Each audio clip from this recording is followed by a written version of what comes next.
volunteers ko. Para sa inyo yung awards na to. Ito yung achievement ng team natin. Ayan, para sa inyo to. Okay? So, yan. Grabe, kinakabahan ako. Okay, so syempre, sa achievement na to, actually, hindi ganun kadali. Hindi ganun kadali na ma-achieve, dumaan sa proseso para makuha mo yung award na to. Actually, ang achievement na to, hindi lang yung mag-aabot ka lang, hawakan mo lang yung ganitong award.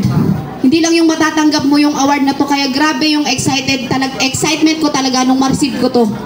Bakit? Kasi alam ko na yung award na to, alam ko yung mga proseso na dinaanan namin bago namin ma-achieve yung ganitong award. Tama ba? Kaya kung ikaw nagsisimula ka pa lang, especially kung ikaw nag-hit ka na ng goal, ito na yung future mo. Ito na yung sunod na makukuha mo. Kaya kung ikaw seryoso ka na mahit mo talaga yung goal na gusto mo, makasama ka sa Hall of Famers ng Temple of the Billionaires. Okay lang ba na yung mga proseso na pinagdadaanan mo ngayon, yung mga sitwasyon na e-experience mo ngayon, okay lang ba na i-enjoy mo lang yan?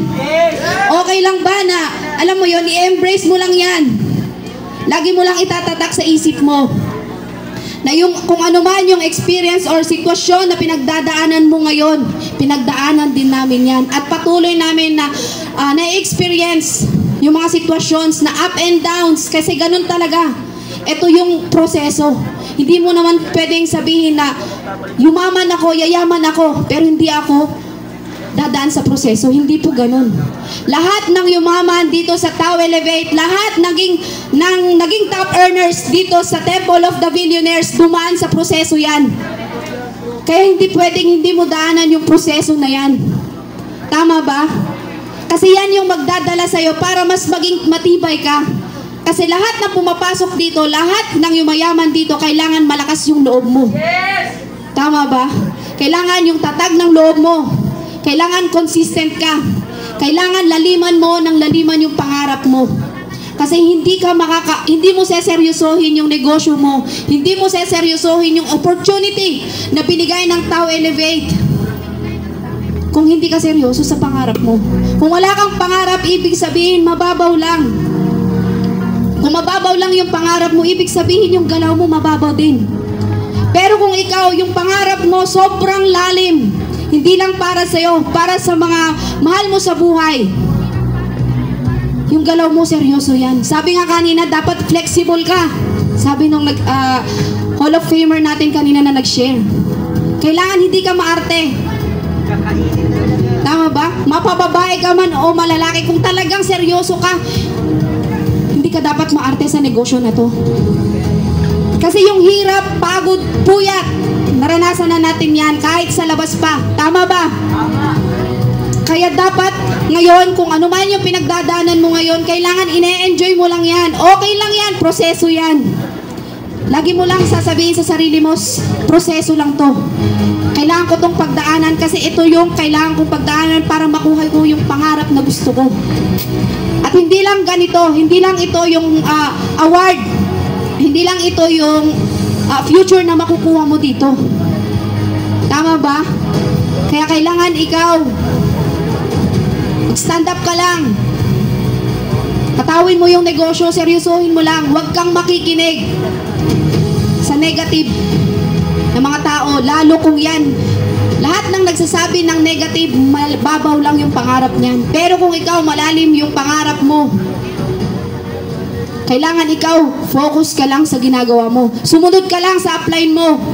Kasi yung upline mo, andyan yan para i-guide ka. Kaya pasalamatan mo, okay lang ba? Palakpakan mo ngayon yung upline mo. Kasi I'm sure sa lahat, mostly nang andito, lahat ng upline nila or yung nag-share ng opportunity na to, malamang hindi mo yan kilala. Pero buo yung tiwala niyan na makukuha mo yung pangarap na gusto mo. At sasabayan ka ng upline mo. Kaya dapat kapitan mo yung upline mo. Sabayan mo. Magpa-guide ka lang, magpatapik ka lang. Kasi walang ibang mag-guide sa'yo, walang ibang sasabay sa'yo hanggang dulo, hanggang sa makuha mo yung pangarap mo, kundi yung upline mo lang at yung taong mga naniniwala sa'yo. Kaya okay lang ba?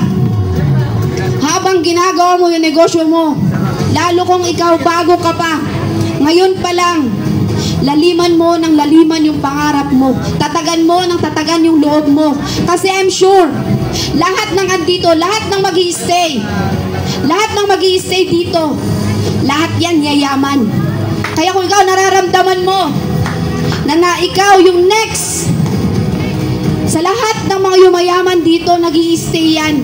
Hindi yan nag-quit. Lahat ba dito mag-i-stay? Yes! Lahat kayo yayaman. Lahat tayo yayaman dito. Mag-stay ka lang. Kailangan lang consistent ka sa galaw mo. Tama ba? Kaya yan, thank you so much sa lahat ng naging parte ng award na to, ng achievement na to, para sa inyo to, sa buong grupo ng Golden Lions family and of course, Sunny Persa family. Thank you so much and God bless.